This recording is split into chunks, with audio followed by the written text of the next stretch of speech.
It's that heat, boy.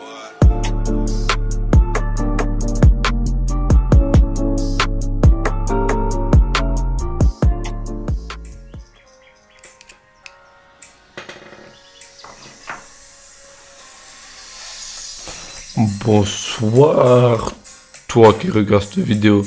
Tu dois te dire, mais ça fait 2 semaines qu'il n'a pas sorti de vidéo, cet enculé. Bibi est de retour. Aujourd'hui, j'ai décidé de faire une vidéo drôle pour me rattraper les 2 semaines que j'étais pas là. Donc c'est parti. Avant de commencer, je suis actif tous les jours sur Snap. Donc si tu m'as pas sur Snap, faut que tu m'ajoutes, c'est obligatoire. Faut que tu m'ajoutes pour voir toutes mes journées, tout est sur Snap. Donc il sera dans le petit carré là, qui sera là. Il y aura écrit Snap. Tu peux aussi m'ajouter sur Instagram, mais sur Instagram c'est un peu moins important, mais le plus important ça reste sur Snap. Parce que sur Snap c'est où je mets tout vraiment actu, ce que je fais dans ma vie, tout, machin, tout. Donc ajoute sur Snap si tu veux savoir le quotidien, ce que je fais, pourquoi il n'y a pas de vidéo, machin, machin. Tout est dit sur Snap. Jeffrey, il veut la vidéo. C'est parti. Aujourd'hui on va parler. Je sais pas parler français, j'ai oublié de parler français. Bref, aujourd'hui on va parler de conneries scolaires que j'ai pu faire, que j'ai pu voir aussi des potes à moi à l'école. Donc c'est parti. Avant de commencer la vidéo, je t'invite à t'abonner si c'est pas déjà fait, à liker la vidéo, à aller regarder toutes les anciennes vidéos parce que c'est drôle et c'est flippant. Il y a des vidéos qui sont flippantes. Donc je te laisse aller regarder. On va pas parler 1000 ans. Aujourd'hui, on va parler des conneries scolaires que j'ai pu en avoir. On va en parler de certaines. Donc, numéro 1, pantoufles. Oh là là. Donc, en gros, j'étais avec un pote à moi. Genre, on était dans notre classe. Elle était à l'étage du dessus. Vous voyez, genre, il y a des escaliers pour monter chez nous. Genre, il y avait notre classe. Il y avait une classe de dessin, tu vois, la salle de dessin. Donc, j'étais là. Et puis, genre, j'étais avec la pantoufle d'un pote à moi. Je lui ai dit, approche-toi pas mon frère, sinon je la jette en bas. Il a osé s'approcher, les gars. J'ai jeté la pantoufle en bas. Devinez qui est passé à côté. Pas à côté, qui est passé direct à ce moment-là sous les escaliers. La prof. Elle a chopé une de ses gifles avec ses pantoufles. Elle a été réveillée, mais je vous jure. Je pense qu'elle a toujours pas dormi depuis. Ça fait pas. Elle arrive toute énervée. Qui a fait ça? Et comme par hasard, il y avait la classe des plus petits qui étaient là.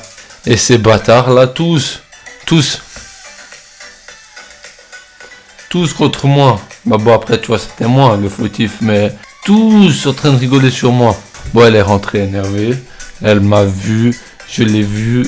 Elle m'a pardonné parce qu'elle m'a pas mis de remarques au final. Donc ça s'est bien fini cette histoire. Connerie numéro 2. Je suis le seul qui fait ça. Bref. Connerie numéro 2, donc en fin d'année scolaire, il y a toujours, je sais pas si dans votre école il y a ça, mais genre chez nous où j'étais, tu dois faire un projet individuel. Et puis après ce projet individuel, il y a un cahier où on doit remplir H24 les trucs. Genre t'as fait ça aujourd'hui, ça, machin, bref, un suivi de ce que t'as fait. Et comme par hasard.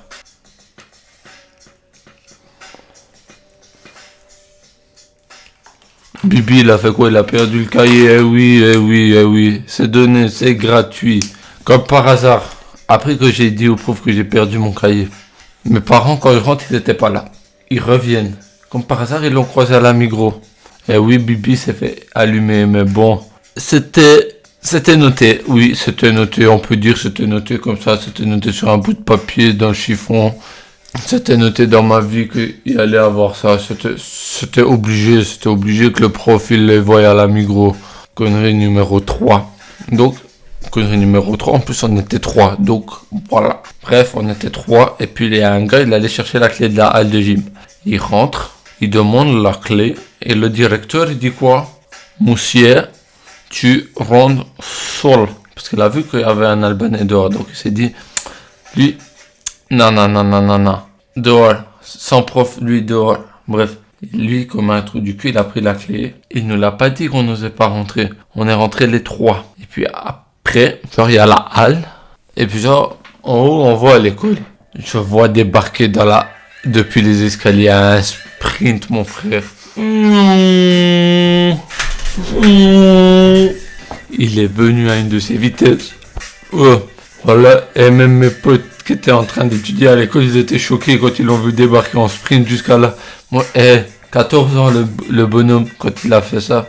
Voilà, 14 ans, le mec, il a traumatisé for the life. Il a vu le directeur courir sur lui. Vous voulez que je fasse quoi? Numéro 4. Alors, celle-là, elle est courte. J'étais avec un pote à moi. Et genre, on montait les escaliers pour aller, vous voyez, les escaliers où il a couru le directeur, nous, on devait monter, vous voyez. Puis on monte. Et puis en montant, mon pote, l'intelligence qu'il a eue, c'était... Il a craché au sol. Donc, c'était dégueulasse, oui. Mais bon, le problème dans tout ça, c'est que je vous ai dit, moi, le directeur que j'ai, c'est un vautour, il voit tout de nulle part, tu sais pas d'où il sort, il voit tout. Il a vu, mais il est arrivé en face de lui. Même je pense que son daron, il lui a jamais gueulé ainsi. Oh, ne crache pas par terre. Oh lolo. Et le mec était tremblé, hein, c'était je sais qui tu es, Momo Challenge, tout ça, c'est rien comparé à ce qu'il y a eu là. Et là, on arrive à la 5e. Et la connerie qui a coûté le plus cher.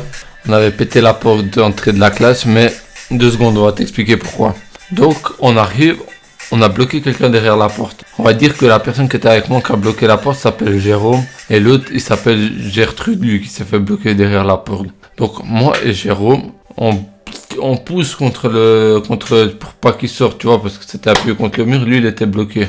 Et puis Gertrude, il essaie de repousser contre nous pour sortir. On entend un petit... La porte. Je pense que plus précis, tu pouvais pas. Elle était fissurée en 2, mon frère. Tu pouvais mettre salade, tomate, oignon. Tu pouvais faire un kebab tellement que c'était bien coupé. Même le kebab, il est pas coupé autant bien chez toi. Dis-le, je sais. On le sait tous. Bref, on a fissuré la porte. Après, c'est parti en facture. Après, négociation avec le daron. Après, après ça. Bon, un problème. Et toi là qui regarde cette vidéo, qui est encore là, mets-moi en commentaire ta plus grosse connerie.